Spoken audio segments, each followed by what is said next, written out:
అదే RTV app వార్తల్ని క్షణాల్లో చదివే అవకాశం ఉంటుంది. ఒక న్యూస్ పేపర్, ఒక టెలివిజన్ ఛానల్ మీ చేతుల్లో ఎప్పుడూ ఉంటాయి. గత ఆగస్టు 18వ తారీఖు రోజు అకాల వర్షాల వల్ల R&B రోడ్డు సగం కోతకు గురైంది. కానీ ఇప్పటికి 40 రోజులు అవుతుంది. దాదాపుగా ఇటు నుంచి కనీసం ఒక 5 గ్రామ పంచాయతీల ప్రజలు గవర్నమెంట్ కాలేజీకి పోయి ప్రైవేట్ కాలేజీలకి, ప్రైవేట్ స్కూల్స్కి పోయేటటువంటి పిల్లలు నిత్యం ఈ మార్గం నుంచే వెళ్తున్నారు. 3 మంత్రులు ఉన్నారు. ఏ మంత్రి కూడా తక్షణంగా స్పందించడం లేదు. అంటే వీళ్ళ నిర్లక్ష్యం వల్లనే ప్రజలకి శరాఘాతం ఉందని ఈ గ్రామ ప్రజలు కోరుతున్నారు. 4 గ్రామ పంచాయతీలు కూడా గిరిజన గ్రామాలు.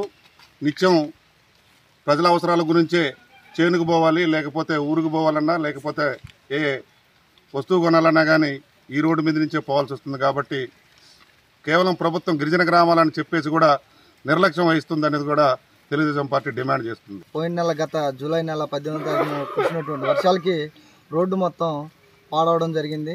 దానికి ఈ రోజుకిను ఎవరు పట్టించుకోకుండా అధికారులు కానీ రాజకీయ నాయకులు కానీ ఎవరూ దీన్ని పట్టించుకోలేదు.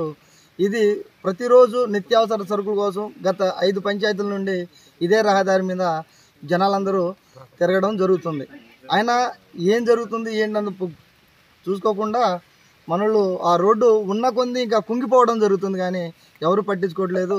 దాన్ని మనం పెద్దల దృష్టికి తీసుకెళ్తే ఈరోజు వచ్చి ఇక్కడ రోడ్డు మీద బైఠాయించడం జరిగింది.